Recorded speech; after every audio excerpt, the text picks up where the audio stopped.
You're listening to the 49 Carats Podcast, a 49ers Goldmine production with Stephanie Sanchez.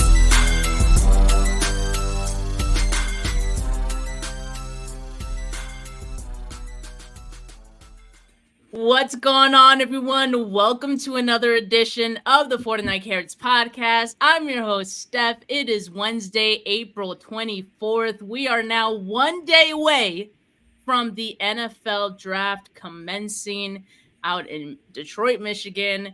And man, we're starting off hot today, Wacky Wednesday. And so joining me today to talk about the latest on the wide receiver market, on Brandon Aiyuk trade rumblings, and everything in between that is Coach Dezi, as always, on a Wednesday. How you doing today, Dezi? What's up, everybody? Happy draft day eve. I'm so stoked. I cannot even believe it. This has been like just waiting for Christmas all year, right? Yeah, and good job, Ty. Color out. Yeah, I was a little late for today's show, which, you know, I happen to do quite a bit. So apologies to everyone that was waiting for us to go live. But I appreciate everyone that's in the live chat right now. Make sure you like the video. Make sure you subscribe. Technic Chic not only is tuning in, but tuning in and commenting from both of our channels. So shout out Technic Chic. Yay! Shout out Ty, 49ers Throwback. Appreciate all of you guys. Definitely appreciate it. But Dezi, we have quite the agenda for the day. As you know, we mentioned we're 1 day away from the draft. The discourse around Brandon Aiyuk and whether or not he will be traded has been insufferable this offseason to this point. And this week it's just gotten louder and maybe even more annoying. And today, the news that came out today definitely did not help that. I mean, Amon-Ra St. Lions wide receiver, got a brand new deal. His extension is for 4 years and more than $120 million and $77 million guaranteed. So that's crazy. And of course, the first thought on a lot of 49er fans' minds is the fact that how does this impact Brandon Aiyuk?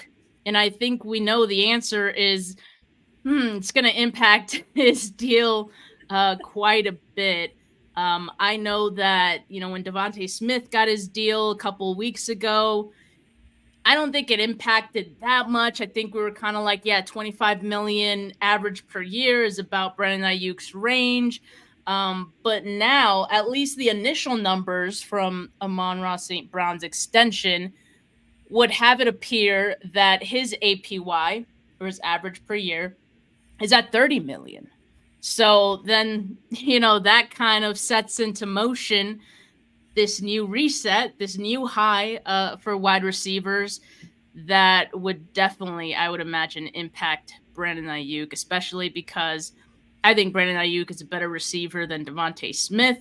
So he should definitely be getting more than 25 million. Well, now we have a new number at 30 million average per year. So Dezi, what do you make of all this and how it could impact Brandon Aiyuk's asking price?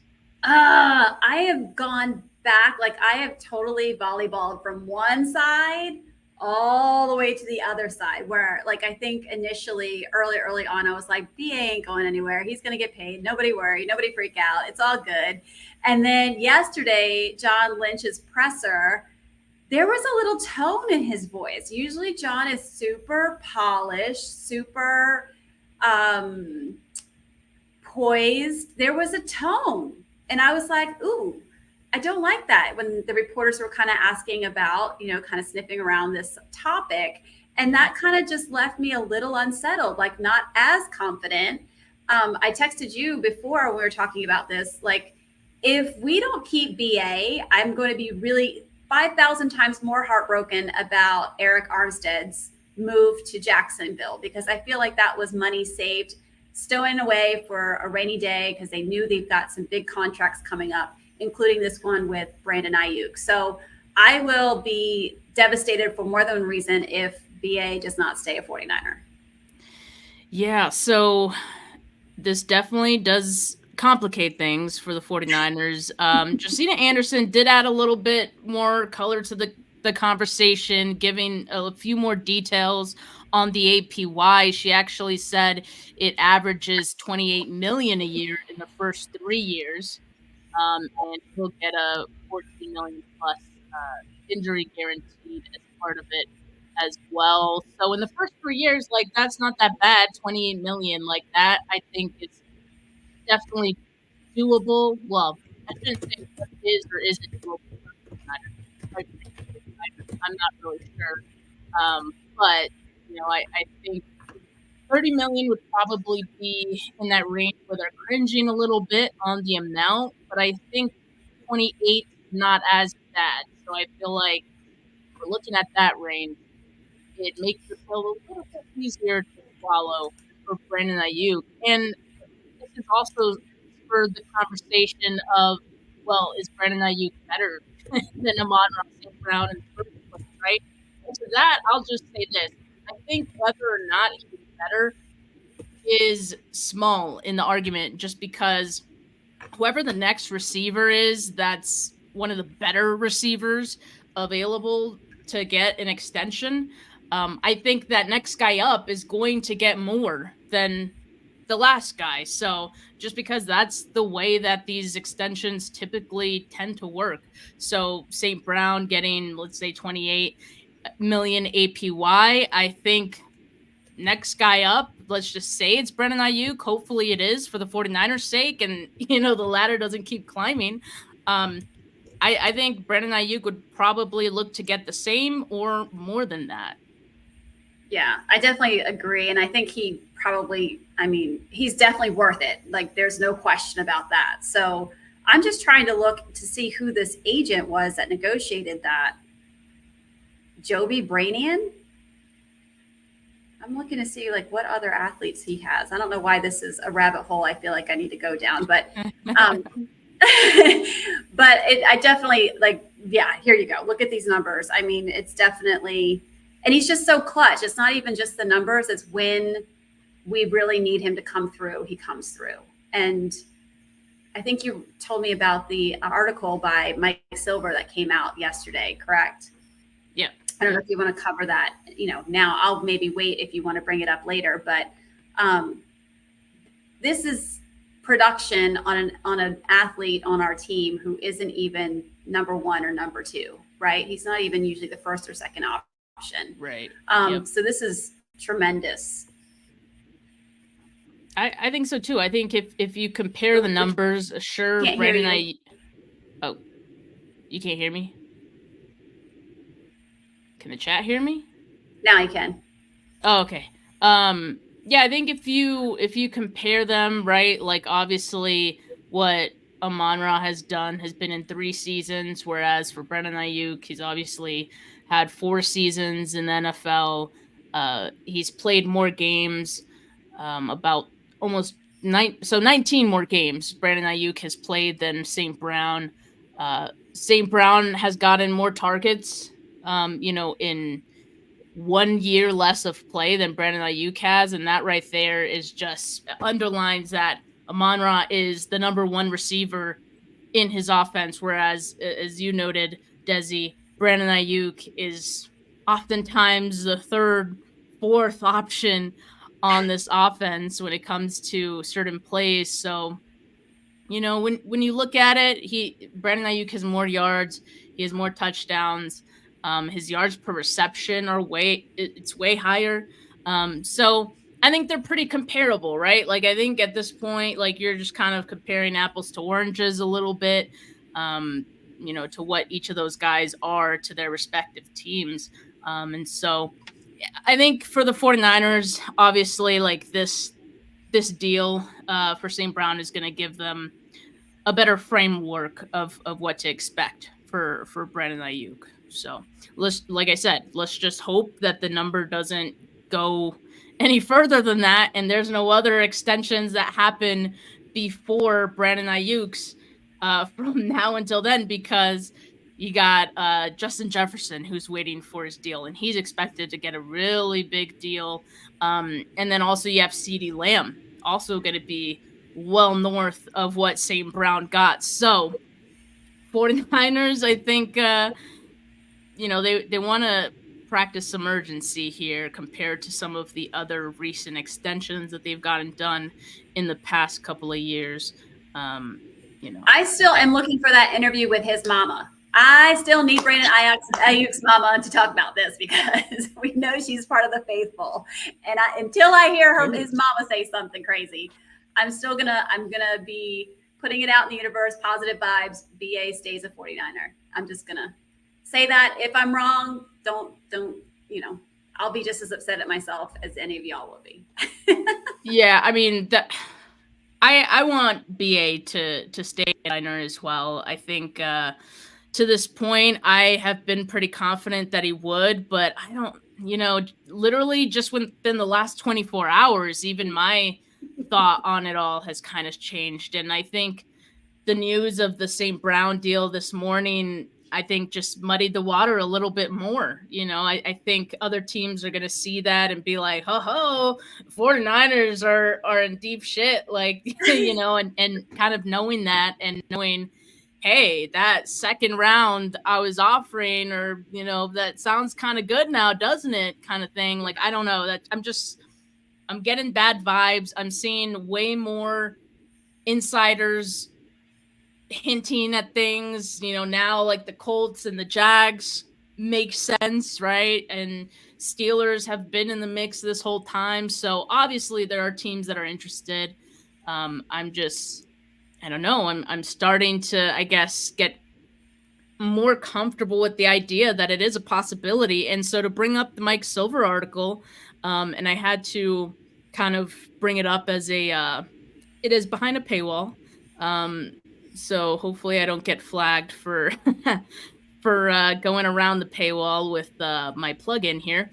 But basically what Mike Silver is saying in this article is that it very much is a possibility, and anything is possible in Brandon Aiyuk potentially getting traded. Now, the initial reaction to that would be like, okay, anything is possible for literally anything. Like, I mean, that's not really telling me much. But he does go on to say that there are, people within the building, people within the NFL who feel that it is possible. And, the 49ers have been asking for a first round pick, as I think they should be. Absolutely. But the consensus from other teams is that's too much. And ultimately, another team's GM said he believes the 49ers might accept a second round selection. Now, I don't know if I believe that. I don't know if I care what another GM seems to think on that. I really do feel like the 49ers will stand pat on a first round pick or it's not happening. Just because I do think they want to keep Brandon Aiyuk. And actually this article does go on to say that. I believe it's one of the last things he mentioned in all of this. So, yeah, I mean, that's kind of just the gist of what was said here. It definitely feels like it is on the table for the 49ers and any other team that would be willing to offer something. But, I think also what gets complicated in it too is the Amon-Ra deal. Not only would it complicate things for the 49ers because now his price went up for the 49ers, but it would go up for another team who would be interested in trading for him too. So would another team be willing to do that? The only team that I would not put it past them would probably be the Jags, just because I feel like Trent Baalke, he's not afraid to make a big move and be wrong about it. And I'm not saying it would be wrong to, trade for Brandon Aiyuk. I think him and Trevor Lawrence would absolutely cook. I actually would want to see it as a fan of football. But, I also just think he's not afraid to sign someone to a big deal. Like Christian Kirk, for example, that was a crazy deal when that happened. And so I could see a team like them being willing, but who's to say? Who's really to say? I don't know. The only thing about that article one thing that jumped out to me was he said that BA was Brock's number one receiver, like favorite receiver, I think he said. And a year ago, I was listening to New Heights, which is the podcast for Travis Kelce and his brother, and they interviewed Brock, and they actually kind of said, they kind of pushed it to him, like, who's your favorite to throw to, basically. And he was trying to like dance around it. They were like, come on, man, you gotta have. He's like, well, and he really finally said it was Deebo Samuel. He said Deebo Samuel, and he said that. Interestingly, he said that he's like, well, George, he kind of catches with his chest. So I remember that. So I mean, I definitely think that, but I also don't think that they've never had an off season together. Like, let them have an off season together. Let's get this deal signed. If we're gonna do it, like, just get off the shitter. Let's get it done. Let them have an off season where they can really get this thing going, right? Like, let's put some flavor in the soup. Let's hook this thing up, and let's have an awesome next season. So I don't like this dragging of the feet, this all, let's just, and maybe that's the tone that was in Lynch's voice, but like the last 24 hours, I've had this new little churn in my stomach of like, oh, is this really going to happen? Because I really think the future is Brock being more of a passer, a pocket passer, and needing more of someone like Brandon Aiyuk. And Brandon Aiyuk has definitely delivered. He's not someone with a bunch of injuries. He's a solid dude. Already know that he's like a Niner in terms of just off-field stuff. Let's keep the guy there. Like, why change it up? I think the fact that he's been able to stay healthy is huge, because the 49ers have had their fair share of guys who they have given big money contracts to that have dealt with injuries, like George Kittle, Deebo Samuel, Eric Armstead, right? And he ended up being a bit of a casualty because of that, largely, I think. And so I don't think you can overlook things like that, especially when you're looking for someone who's going to be one of the foundation pieces of your next kind of retooling, right? And obviously Brock Purdy's there, and he needs a receiver there as well. And I think Brandon Aiyuk, who has already, they've already have that great chemistry with each other. I don't know how I'd feel about the 49ers taking that away from him, right? I mean, and I'm sure, Brandon Aiyuk, Brock Purdy could probably make do with someone else. I truly do feel that way, but I don't know. I feel like Brandon Aiyuk is, what he is, and a draft pick, you don't always know what that could turn into. And yeah, this was shared by ESPN earlier today, and it highlights the hit rates in the first round by position. So this really just underlines that the draft is a crapshoot. I mean, we already knew that. But look at wide receiver. Lowest hit rate in the first round, 27%. And forgive me for not remembering the span of time that this data is from. But you look how many players are involved in this, 77 wide receivers in the span that they looked at this, and 27% hit rate on those guys. So again, if the 49ers were to trade Brandon Aiyuk and maybe they get a mid-round, high 20, pick in return for him, it's not a guarantee that anyone there that they pick, especially if it's a wide receiver, would end up having the return that they wish. That's my concern. Yeah. Only 21 hits out of 56. That's alarming. That's alarming. What's the other need we've talked about on here? Just above it. Yeah. Tight end. That's a 50-50 crap shot right there. 8%. Yeah, exactly. I'll say this. If the 49ers did happen to find a trade partner and they do trade Brandon Aiyuk and they do get like a mid first round pick for him, I don't want him to go wide receiver with that pick. if you can keep 31, go a wide receiver there, or, with whatever your other second round. No, you get a tackle. Come on, baby. Get a tackle. Yeah, that's what I'm saying. I think I'd much rather them go with a tackle if they get one of those earlier picks in the first round than trying to replace Brandon Aiyuk right away. Because that's basically what happened when they traded away DeForest Buckner, right? they reached for well, I don't want to say reached, but they went for need, and it looked desperate, right? They just went with trying to make the direct replacement. Didn't work out how they hoped. I know how long Javon Kinlaw was with the 49ers and all that, but he definitely didn't turn out to be the guy that they hoped. And, I think they paid for that, right? So I would hate the 49ers to go down a similar road if they traded away Brandon Aiyuk, immediately trying to replace him with the very first pick, especially looking at these numbers right here. That is no guarantee at all that any of those guys would pan out to be an impact guy.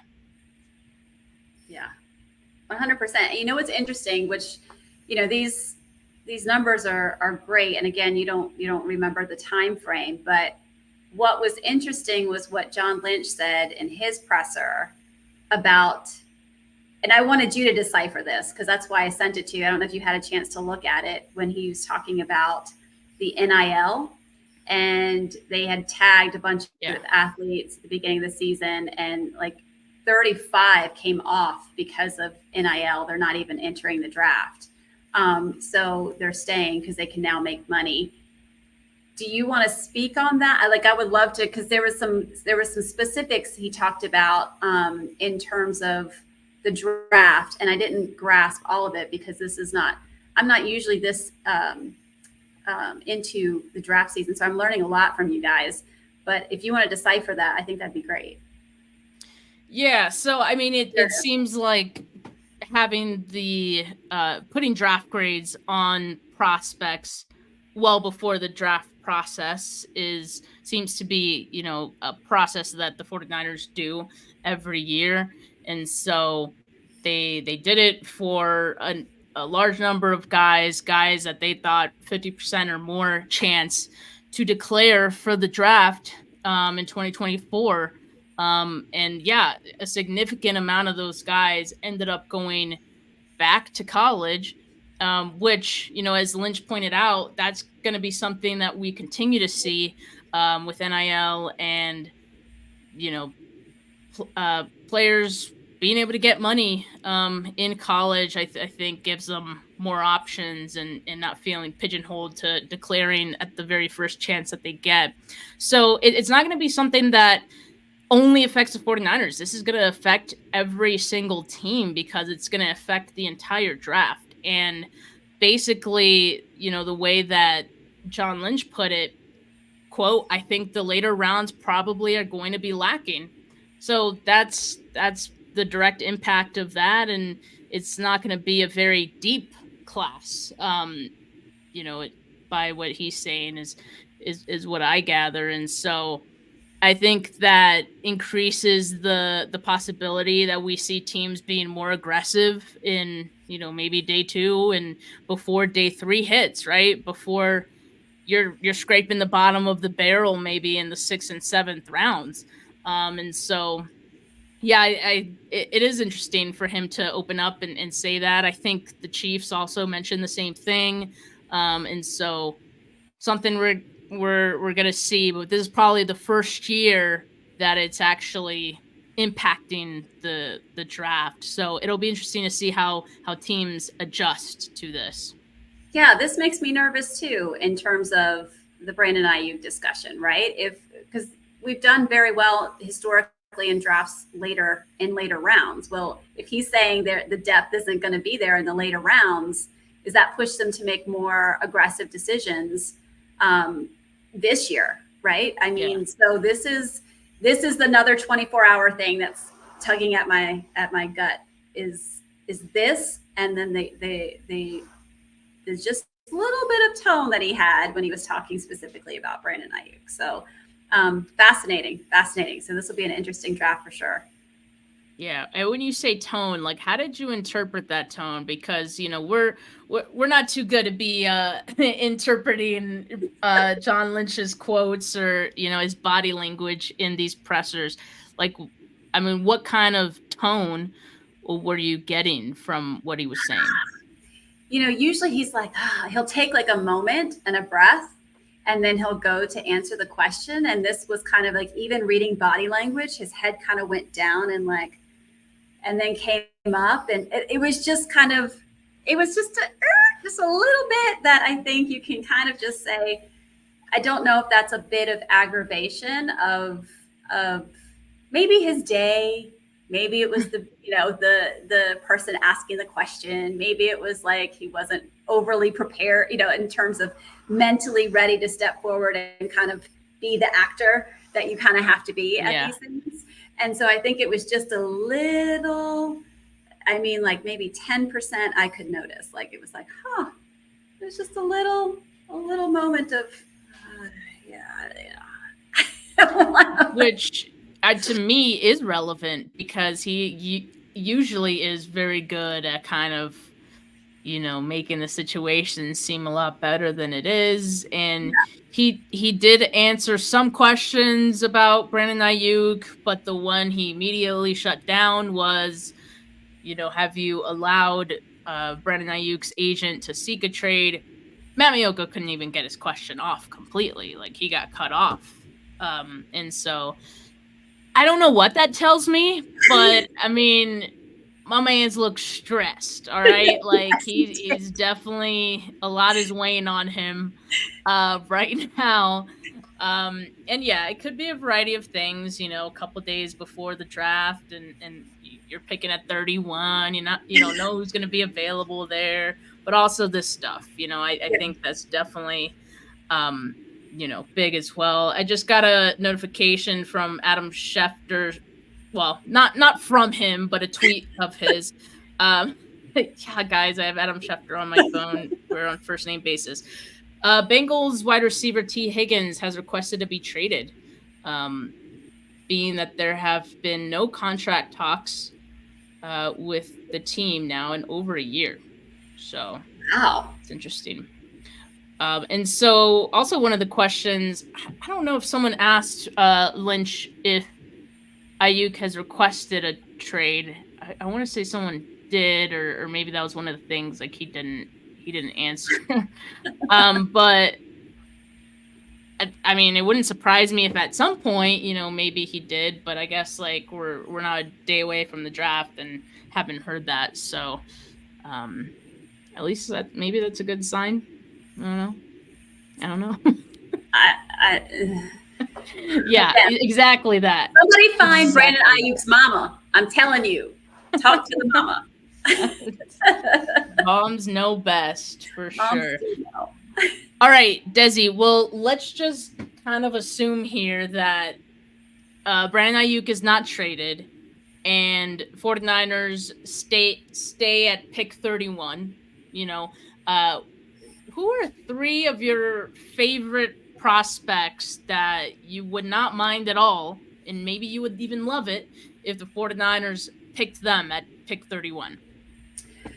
So it's no secret that I have been championing O-line, tackle specifically.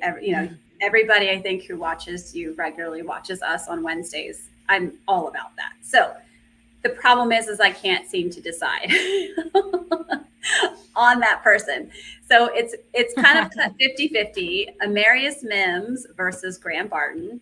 I feel like Graham Barton is a great choice. I love his work ethic. I love, like, just who he is innately as a player. Yeah. He, like, chases after it. He wants to, he just the effort, right, is just who he seems to be. My problem is one, he went to Duke. I'm just a Carolina hater, so just know that. But jeez, a Carolina fan who just hates on Duke at every chance. But aside, no, that's just joking aside. But my concern is that he's already reached his ceiling. That there's not a whole lot left for growth, and there are just some subtleties of just physicality that might just be a bit. But I hate saying that. I hate myself for saying that because I do love this guy. And it's almost like the Brock Purdy deal, like just Brock didn't check all the boxes and physical size and all that stuff. And he's become this amazing person. So, that's the part of me that hates me saying this right now. So I still wouldn't be unhappy if he was drafted. It's just why I can't give you that he's my first person for O-line. Mims, I think, has the greater ceiling, like huge ceiling. And so that one, I just don't know all the things. Yeah, Ty in the comments is throwing a challenge to you, Dezi. You can only pick one big boy. And if you could only pick one big boy, who would it be at 31? Mims. Really? Okay. Because Georgia. Okay, well, let me ask you this, because I Thanks, think the knock on Mims obviously is the fact that he doesn't have a ton of experience, right? Some have even said he's the Trey Lance of tackles. But the other part of it, Dezi, and you should know this, is that there's some injury concerns with him as well. Yeah, now, do you not have those concerns, or you feel like they're getting overblown a bit? I think they're overblown a bit. I mean, this is why I hate this decision right here, and why I probably could never, ever be somebody who does a draft. Not built for it. I don't think it's okay.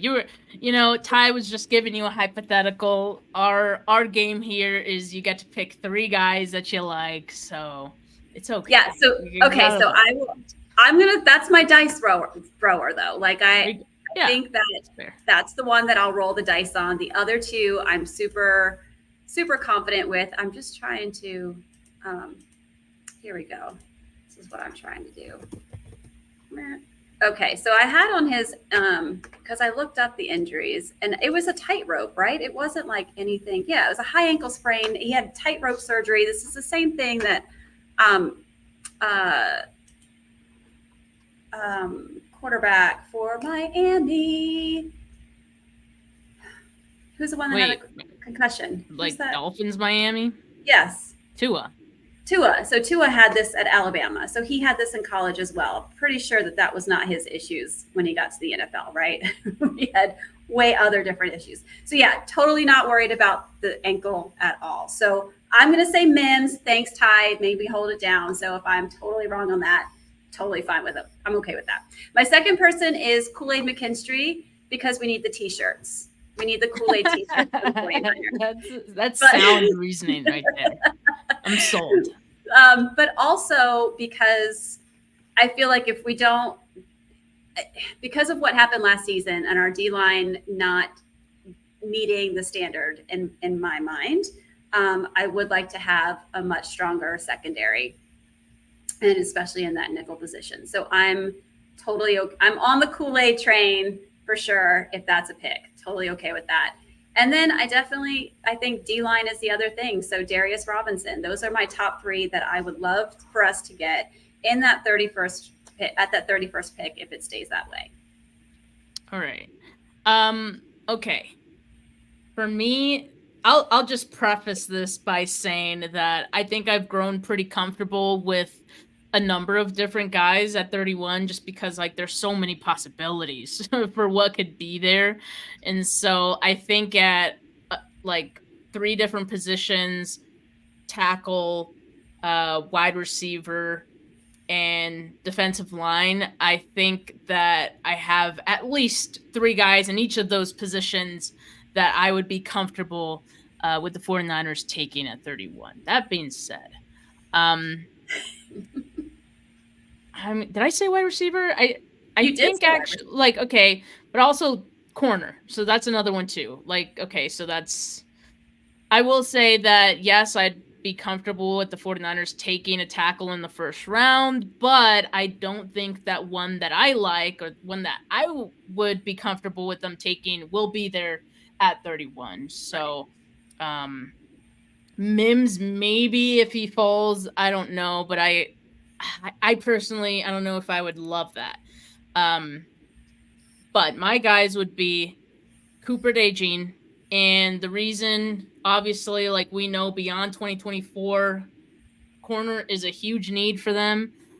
They did meet with Nate Wiggins. It's a top 30 visit. He's the corner out of Clemson. To me, that shows proof that the 49ers are considering a corner in the first round. And Cooper, I like because I think he has some versatility to be able to play at a lot of different spots in the secondary, which I think is something that Brandon Staley would like a lot. And Brandon Staley, since he's been hired, I think has more influence than I thought he was going to have, when he first got hired. I mean, if you look at some of the free agency moves, a lot of them scream Brandon Staley had something to do with this. So I think he would like Cooper DeJean. And I also think with his, he's a return specialist. I mean, I think that's just another plus to him.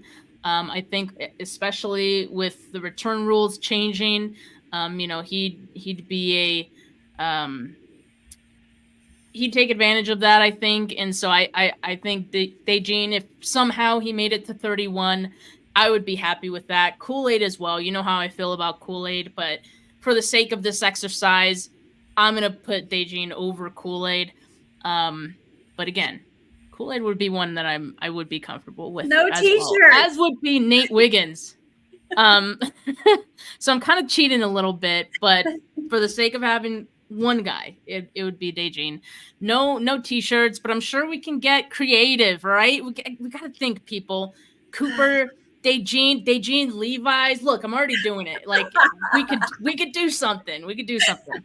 As far as defensive linemen, Johnny Newton, I think is one that could potentially make it at 31. He's a defensive tackle. He's the second best defensive tackle in this draft after Byron Murphy, who's slated probably to go, within the first 20 picks, I'd have to imagine. But Newton could potentially make it to 31.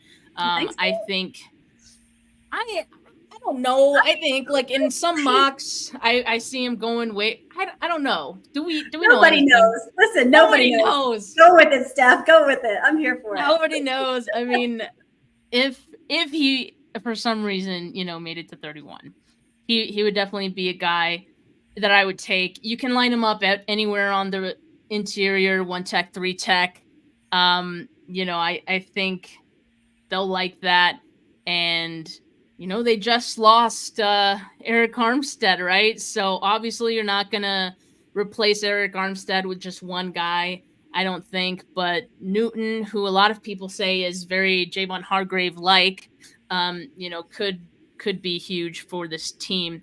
And so that leaves me with my last one. And I'm going to go defensive line again. And I'll actually say Chop Robinson. And I don't think Chop Robinson makes it to 31. I think it's more likely that, one of the guys you said, Darius Robinson, maybe makes it to 31. But I like Chop. I like Chop more. I like Chop more because I think he's a better fit compared to what Nick Bosa does. Because you need like a change-up guy opposite Bosa. You don't need another guy who kind of does the same stuff as Bosa, in my opinion. Well, and it's not like you can have two Bosas. Like, there's no such thing. That would be awesome. But if you're just having a Bosa light, a guy who does some things like him, but doesn't really have the same impact, I don't know if that would excite me as much as someone like Chop, who, to me, he's a lot quicker. I don't know if he's really categorized as like a speed rush guy, but when I watched him, he's fast and he gets to the quarterback fast. I think the 49ers need that kind of speed again. And, when they had Dee Ford with Nick Bosa, that was really a match made in heaven. So I think the 49ers need to find someone like that. Chop, I think, would definitely be that kind of guy for them. So yeah, those are my 3 right there. If we get Chop Robinson, I'm somehow buying drinks. Somehow buying. I will send it to you somehow. Somehow we will Okay, tell you the Wednesday afterwards. I'll be so the Wednesday after, we're just like, yes, it'll having be a bevy. Wednesday, I don't know a W that goes with a drink. We'll have to think of a drink that starts with a W. But it's got to have Kool-Aid in it if we get Kool-Aid. There you go. There you go. We'll have chop and Kool-Aid. That'll be great. No, I love that pick. Love that. Love, love, love. For sure. For sure. Yeah. Suddenly, according to Ty, you're buying drinks for everyone in the live chat. So how many are there? The names right now. If there's under name yourselves, people. Exactly. Guys, you have to like the video to be considered. No, do not say that like that. All right. Well, yeah, I think as we get closer to the day, I'm feeling comfortable, like I said, with a lot of different guys the 49ers could potentially draft, which of course means that the 49ers aren't going to draft any of those guys, and they're going to draft someone I haven't done any research on, some guy like I don't even probably know his name. I don't know. They always do some weird stuff like that just to throw us off. And Corey said, Steph, you seem a little more anxious. BA will be moved. Compared to yesterday, because I did bully ball yesterday with Jay, and yes, since then I am a little more anxious and on edge. I got now I got the John Lynch tone going, and the body language. Looking down, I'm nervous, cutting off questions. So yeah, I do think it is on the table because people that I do believe seem to think it could happen. So we'll see. We'll see what happens. Look, I'll say this. If it gets the 49ers like a top tackle who is an impact guy who can start right away instead of Colton McKivitz, I'd be like, you know what? I'd be stoked. I'd be stoked. That would be 2 drinks. 2 drinks if we get an O tackle. We get a wow. Okay. So suddenly you're buying 2. Just a second ago, you were a little worried about having to buy, the whole live chat here. For you. This is you. Okay. Maybe Ty, because Ty's really working the comment section here. Yeah, Ty has us all under some pressure here. So he's keeping the receipts too. So I want to make sure we get this because guys, if you guys did not watch the McAfee show last week, they interviewed Brock Purdy. And I want to bring this on. Can I present? Do you have the clip? Yeah. I didn't. You ready? Yeah, let's do it. Here it is. All right. Can you see my screen? Yes. Here we go. Let's play. Turn it up. Make sure you guys hear this. Turn it up. When both he's like, how you do it? Like, I'm the number 1 overall pick, and like I get nervous, and how you?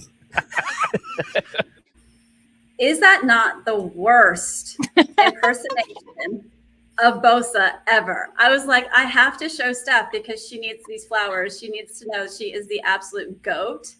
Because what the hell was that? I cringed. I was like, "Ooh, stop!" Like, just call Steph. Just ask Steph for the impersonation. We don't need all that. I did watch that clip, and my first thought was like, "Wait, is he trying to do Bosa right now? Like, is that what's happening? This is awful. Please stop." Like, that was kind of my thought too. It was a little cringy. He made him sound like a surfer bro. Like, like a LA surfer bro. It was more like Sunshine from Remember the Titans. Yeah. Yeah, exactly. Which his whole thing was being from California and like, typical Californian. Nick Bosa's from Florida. He doesn't have the weird surfer accent. So yeah, definitely not. Yeah. Next time, Pat, just invite me on, there you go. And I can do the impersonation for you. That's what I'm saying. That is 100%. All right. So we've got everything ready to go tomorrow. Do you do like a whole thing? Are you going to have like the popcorn or snacks? Are you like diving in? Are you going to have your charts? Like what does it look like when Steph Sanchez is getting ready for the draft? Yeah, I'm glad you asked, Dezi. Thank you so much for setting me up for success here. Yeah, I am going to do a live when the 49ers pick on Gold Standard Network, but it'll be dual streaming on my channel as well. So for all my subscribers, you guys will get to watch that as well. And so we'll try to go live.